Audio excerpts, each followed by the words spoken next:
అప్పట్లో తిరుమల తిరుపతి దేవస్థానం board chairman గా ఉన్న జగన్ బాబాయ్ వైవి సుబ్బారెడ్డికి ఈ అక్రమాల గుట్టంతా తెలుసన్న సంగతి కూడా బయటకొచ్చింది.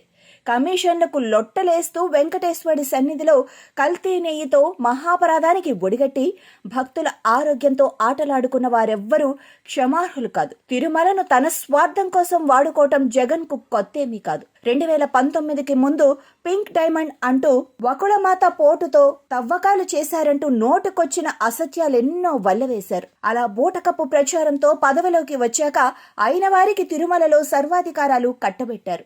ఆ మహిమాన్విత క్షేత్రాన్ని అడ్డుపెట్టుకుని తన రాజకీయ ఆర్థిక ప్రయోజనాలను నెరవేర్చుకునే కుతంత్రాలకు పాల్పడ్డారు. ధర్మారెడ్డి, భూమన కరుణాకర్ రెడ్డి లాంటి వివాదాస్పదులకు, మరికొందరు నేర చరితులకు తిరుమలను పునరావాస కేంద్రంగా మార్చి భక్తుల మనోభావాలపై గొడ్డలి వేటు వేశారు. టీటీడీ బడ్జెట్ నుంచి సివిల్ పనులకు ఇష్టారాజ్యంగా నిధులు కేటాయించి వాటిని దారి మళ్లించే భ్రష్టాచారాలకు జగన్ మృత్యులు తెగబడినట్లుగా కథనాలెన్నో వెలువడ్డాయి.